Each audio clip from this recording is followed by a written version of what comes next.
This is Scott from Zaos, and you're listening to Dale, Twan, and Chad on the Vulgar Display of Podcast.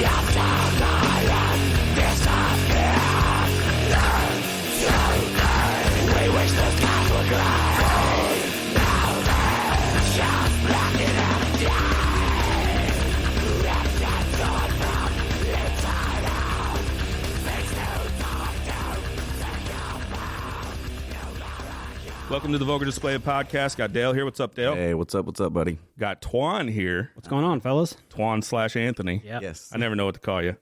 Me either. You guys know I'm a Zaos fan. Yes. And I know you guys are Born as and well. bred, yeah. On the line right now, we have Scott from Zaos. Scott, how's it going? It is going great, man. Thanks for having me. Yeah. Hell yes. Thanks for coming on. We appreciate the shit out of this. Zaos has an upcoming tour. I haven't said that in a little bit. Yeah. Oh, I know. I haven't even thought about that. Yeah. In a long time. So excited, man. Because like Darkest Hour are old friends. I mean, we toured with them in 2001, I think. So, and Bloodlet, we've all been fans of Bloodlet for years, but this will be our first like tour with them. So it's just going to be super, super fun. Yeah, that's a killer lineup. Yeah, it is. Great lineup. When I saw that you guys posted it, I was like, oh, man. And it doesn't. It's mostly East Coast, I think. Mm-hmm. So it doesn't get this way. But maybe in the future, we'll try to get you this way or we'll catch one of your shows. But I was super stoked to see that you guys are getting back out there and doing it. Yeah, we're hoping that this will be the beginning of kind of, maybe not like full time, but a lot more than what we have in the last couple of years. Yeah. Right. And it did seem like there for a while, you guys would kind of do one-off shows or like a couple shows in a row where, maybe it was even better for like you guys' personal lives because I know you guys have jobs and careers and families and all that. Was that intentional to sort of give you guys a little bit of a break from all those years of being road dogs? I definitely think the family and the work stuff is what cuts it back. I always think about it this way too, because we have said it in the past, but I looking back at saying that, like, being on the road is such a privilege and it's just amazing. So taking a break from that is never really the key. Like it's because, being able to play in front of people is, there's really not a way to describe that. So, but I think that like now that all of us are older and we have like families and work to kind of stabilize us financially, I think that's kind of what inhibits us a little bit. But we're hoping like with these maybe in the next year or 2 years, we'll be able to get kind of back to playing a little bit more and doing like more than, like a weekend, getting out for like a week or two at least. So. And me and you were a part of a club that you didn't know we were a part of. We're both girl dads. Oh, yeah. Yeah. It's pretty awesome until they hit a certain age, right? It's fun for a short time. And I love that she was able to play violin on you guys' latest record.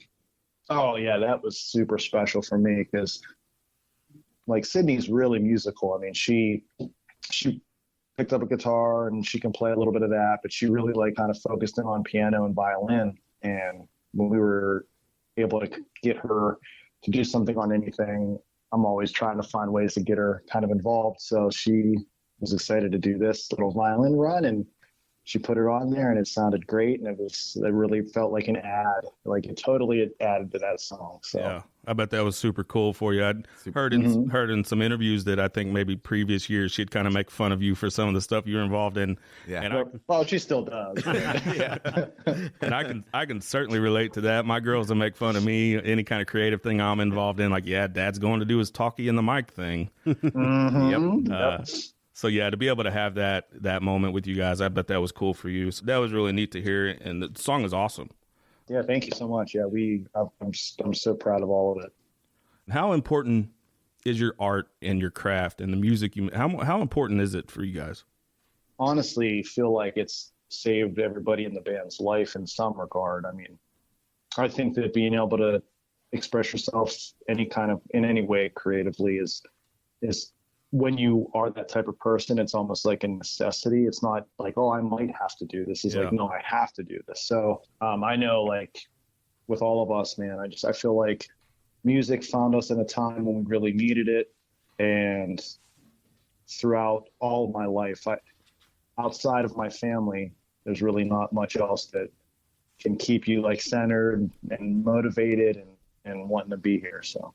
And we talk to a lot of musicians, and, you know, that's a running theme through, I think, most of our interviews is like, we would do this regardless. Yes. Whether people listened or not, we would create regardless, because it's just a part of us. I think too, it's always interesting to me to have like people come up and talk to us about how, like, you know, certain records have meant so much to them, or like when you get the really, like, you know, people saying that it saved their lives, you know. Mm-hmm. I completely can relate to that, because I usually just say back, it saved me too. So yeah, it's really, really amazing what music can do for people. You guys are kind of maybe a little bit of a lineup change joke in the metal and hardcore community, right? The kind of joke for many, many years was who's in Zao now? Mm-hmm. But I think what doesn't get recognized is how long this current lineup has been together. I mean, you guys have been together a full band lifetime. So what are you guys on? Maybe 10, 12 years? This lineup has been pretty solid since like 2005. So what is that? It's 2022. So 17 years. That's a good run. 17 years. Yeah. That's a long time. Yeah, long time. Yeah. I mean, like you said, that's like usually bands are broken up well before that. Exactly. So, absolutely. Yeah. Yeah. I mean, we did, you know, to be fair, we took that little break from like 2009 up to like 2014 or whatever. But the band, like, membership has been completely the same since 2005. So, I mean, it's funny like that. The joke of us having different members it originally felt always like a dig, but man, I don't think there's a band that could last like any given time period that can keep every single person. Sure. It's super hard. It's, if you go look at the bands that like have members that have been the same members for, you know, 20 years or whatever, 25 years, I would say that's the rarer thing. Very rare. People. Yep. Very small percentage. Every band has lineup changes. Yeah, it's just because, like, I mean, you know, people's situations change, people's, you know, personalities change. So, I mean, I started when I was 19. I mean, I'm a completely different person. I mean, I was a different person in 5 years of the band, because you know, learn so much from being around those band members and new people and touring and seeing the world and all that stuff. So the nice thing, though, I will say this, the member changes were what they were, but like, as it stands now, the friendship of all the members of the band is like as strong as it's ever been. I mean, every member that's ever been in the band, we're all in contact with each other. We all keep you know, up with each other, and all have a friendship now. So that like little world, that little family that is Zao is actually pretty strong. So I'm happy about that. Absolutely, yeah. You guys have seen and done things together that have made like that brotherhood, like even tighter. Yeah. Yep. And so does Russ still live on the West Coast? Russ actually lives in Pittsburgh, so he's like real. Yeah, he's right here with us. Okay. He came back like 2 or 3 years ago, so he's been here for a pretty good amount of time. I know, like, the West Coast is his love, so he definitely is going to end up there again, probably, you know, within the next couple years or whatever. But we have him here now, and we'll just kind of like focus on everything we can focus with everybody that's close. Like Jeff, our drummer, he's lived in Brooklyn for the last like 10 years or so. But that's not that's like a 5-hour drive. It's not too bad. Mm-hmm. But even he is thinking about possibly moving back here. So Pittsburgh might be our like main base like it used to be. So it's been a little bit since you guys have all been kind of in the same area. No, yeah, exactly. Like, you know, definitely doesn't help for rehearsals. Right. If everybody gets back here, we'll actually might sound like a real band. Yeah. And when you guys first started out, when you first joined Zao, which was like what, 97 or 98? Yeah, not like right at the end of 98. We're just getting into compact discs then, you know, and now it's and for the record, you're not talking to any young bucks on this side either. I'm 41 and these guys are close to that. So Oh dude, I'll be 44 in August. crazy. It's crazy. Time flies. But isn't it crazy how in your lifetime, in your span of being in Zao and making music, you know, we kind of went from tape decks to where we're at now, where you can write a record from somebody that's halfway across the world. Yep. It is like really strange. And what's strange to me too is how that whole like thing happens so gradually. Like I think about it like, you know, if you would have told me when I joined the band, like, hey, there's going to be a time where like you're going to actually have a studio in your house and you're going to be able to just record your guitars and like send it to people and then they're just going to send it to the studio, I would have laughed at you, right? Yeah. And like now I have a studio in my bedroom that it probably sounds better than the recordings we did when I first joined the band, right? So it's like, it is crazy the technological, like all that technological jump. Yeah.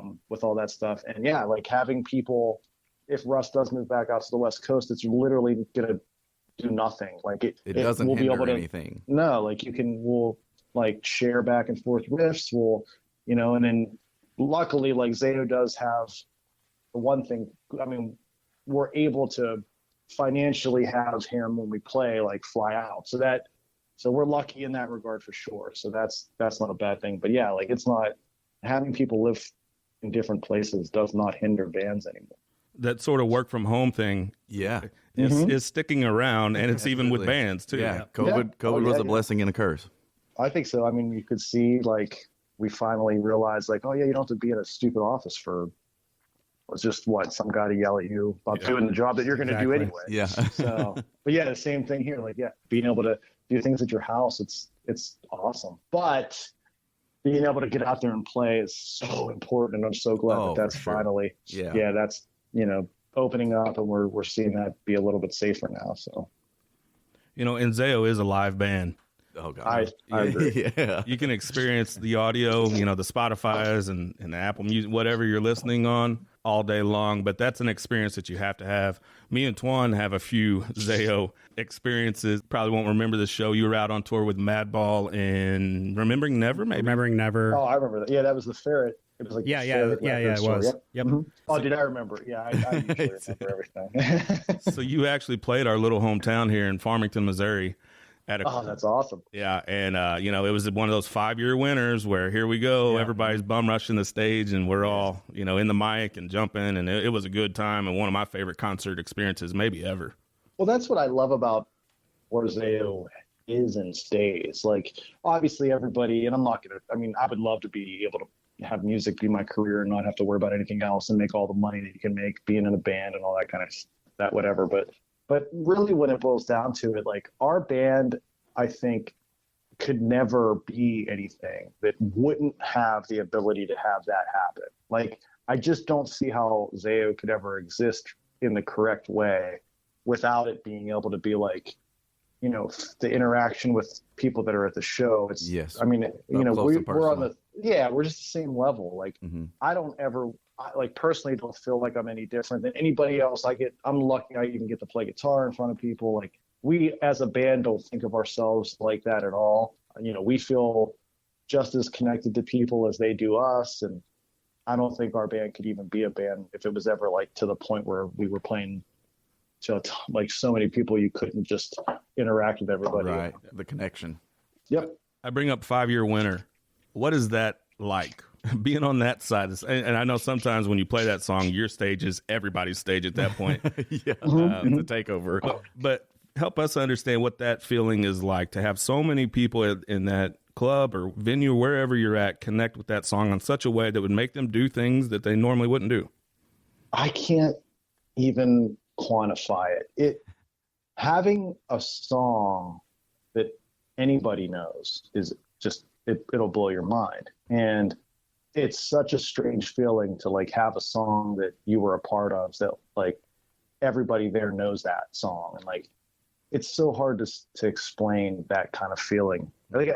Because people joke like, oh, whatever, being on stage is like the best drug that you can never actually get, right? But and it's true, because like it puts you in such a unbelievable state of bliss to know like not only do people even know your song, they actually care about your song and it's singing along. They know the lyrics and you're important to that person. Like I think that's it. And it really does boil down to just that connection with people. Like having that type of connection with people, there's just nothing that can even come close to it. I'm not a mosher, dancer.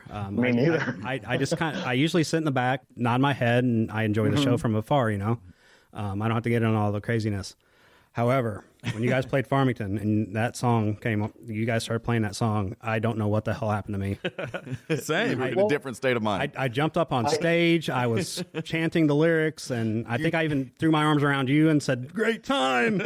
You turned from Anthony to Twan. Yeah, really think about it though. Like, I mean, you know, Dan's whole concept for that song is something that everybody can identify with. Absolutely. And, you know, being able, there's just something like primal about burning something down and walking away from it. Like, I always feel that way. So like that lyric is so, he nailed it with that lyric. And like, I feel like any position in any person's, because that's the thing about what it is for being on the stage. Because like the release that you get from doing something like that, you can't get it from anywhere else. So like it's just hard to explain. So when people that are at your show can jump on stage and release that themselves, because that's really what that is. Like, sure, you know, it's just whatever they're going through. Like, even if it's as simple as like, I just had to work 5 days in a row and I'm sick of my boss and I want to punch every single asshole. Like that feeling of that release is just all so that's integral. out the window. We was just talking about this on a episode we recorded the other day. That time, when that interaction with you, with the band, with the music, your bills are not worried about. Like I said, your boss breathing down your neck, your shitty work week coming up. That's out the fucking window for that time. And you, like you said, no drug can replace that ever in life. Nope. Being able to just get that out of you. And you feel better, man. You feel so much better. And like we luckily, like we get to do that every night. We get to be on stage and just release that shit every night when we play. That's why it's, you know, even as like how we've kind of pulled back from the touring, like I can tell a difference in the way I feel. Because I used to be like totally calm because we'd be on tour for like, you know, 4 or 5 months out of the year. And I'm like releasing for that whole time. So I'm like, I'm home. I'm just cool. Now, like I find myself like, man, I need that release. Yeah, so, I got to get back out there. Yeah. Yeah. So it's just incredible. That's your therapy. That's it. Yeah. And I do think we've talked about it before. It is escapism, right? That's 100% what it is. Yep. Yes. And I do think you mentioned the lyric on that part of that song. I know we're talking a lot about 5 Year Winner. We're gonna get some others here in a minute, but you know that lyric, that simple one line, when you can say a lot with just saying a little bit. I always love that you can say so much, because that can mean so much. Burn it down and walk away can mean a lot of things to a lot of different people. Yeah, everyone gets a different look at it. Yeah. Yeah, I agree. So speaking about some other songs, kind of what we do on this podcast is we'll play a song and then we'll chat about it. You good with us playing a few of your tunes? Absolutely. All right. Let's start with, so Twan stole mine. I did. Yes. Oh, okay, good. Okay, good. This just got better. I love this one. Here we go.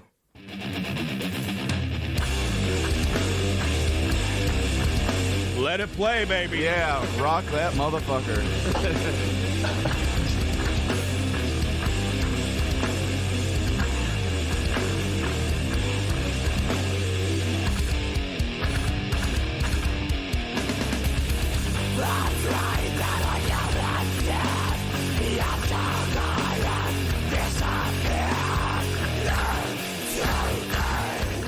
If you listen to that and your head's not bobbing, your fucking ass isn't shaking, you're dead. You're dead. You have no soul. You have no soul. You're dead. That no riff in that song gets me amped every time I hear it. Yes. Agreed. Good. I want to fight somebody.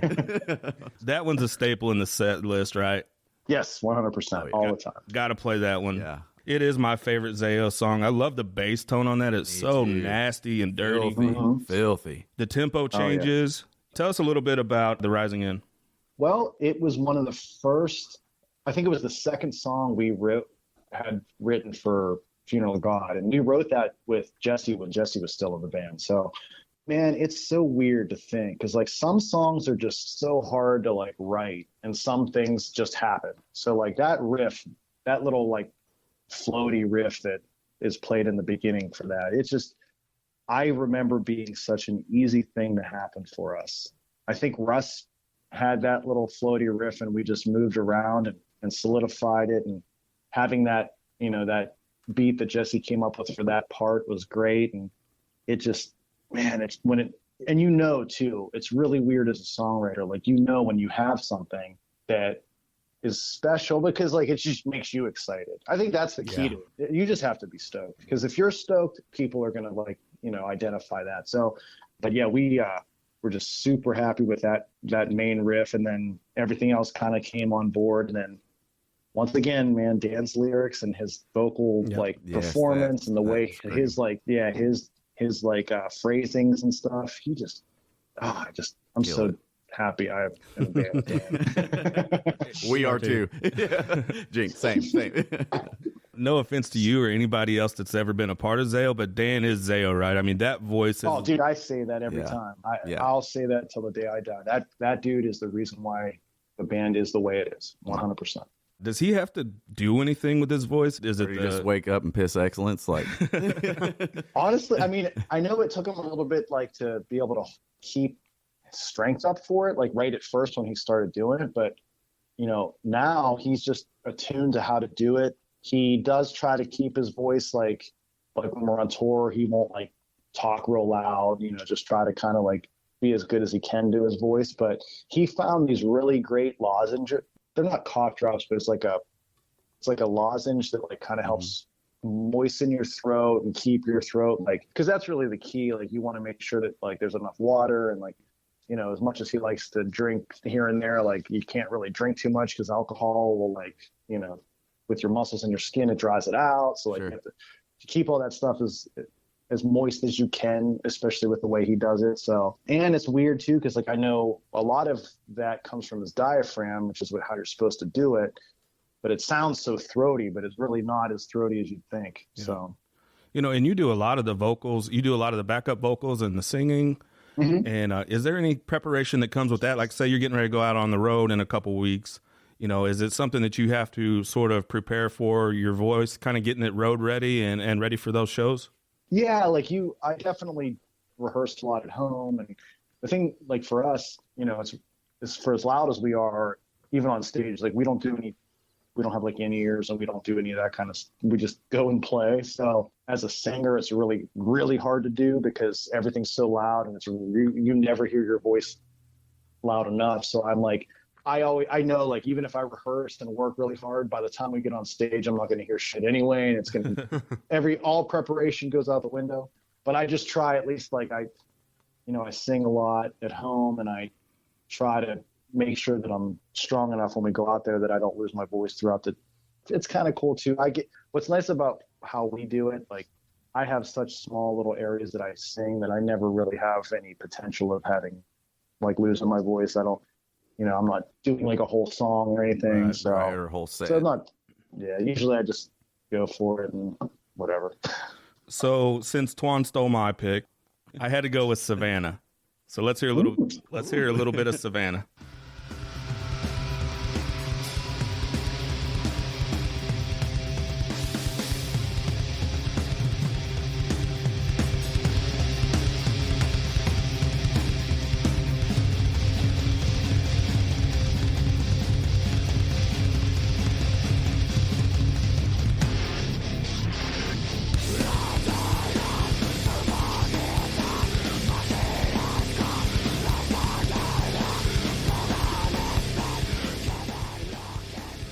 Yeah. Yeah. Yeah, there it is. Banger. Another staple in the set list, I imagine.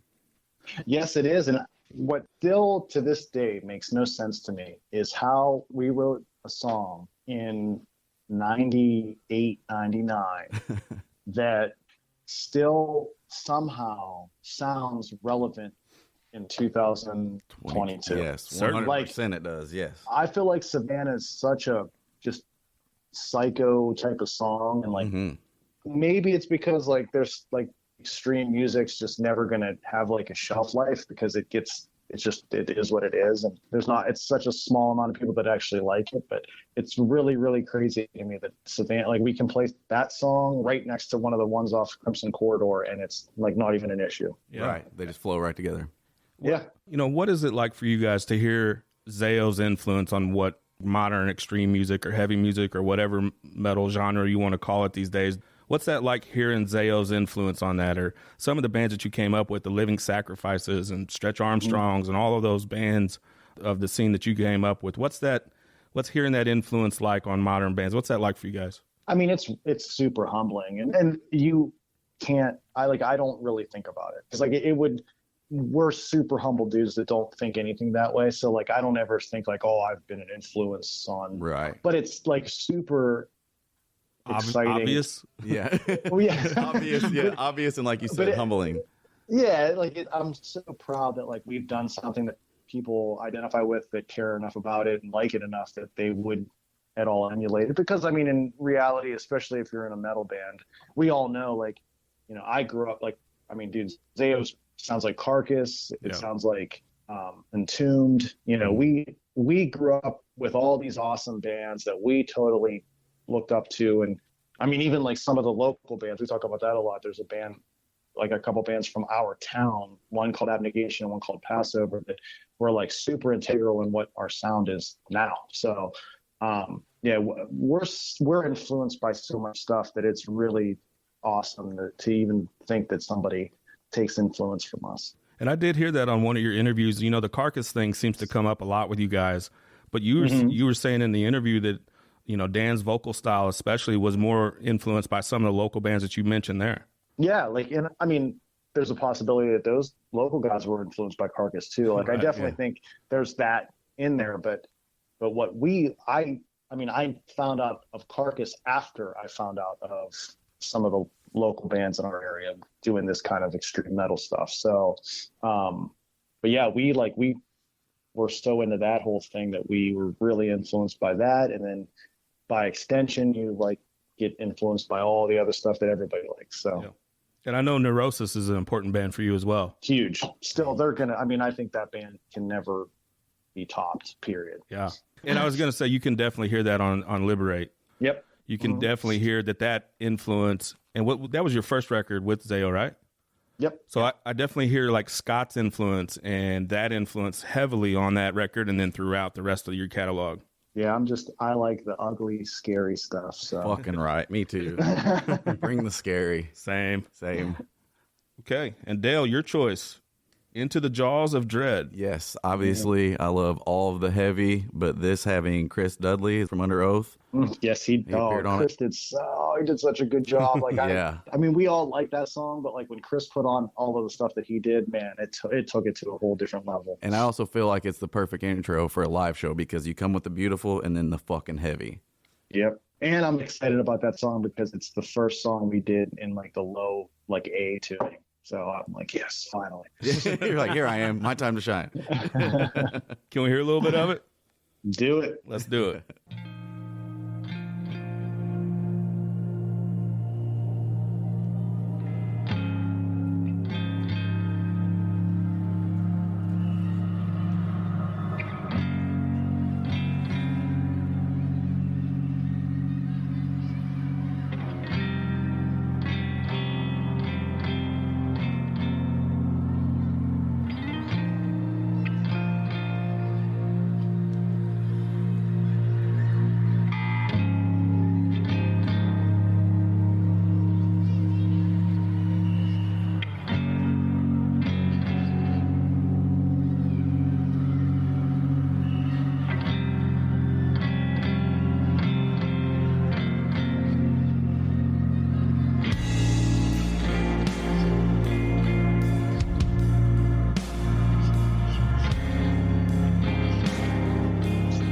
So pretty. Yeah. So beautiful. So I said that intro and then fucking make it heavy right after that. I had a tough time fading it out. I just want to keep playing it.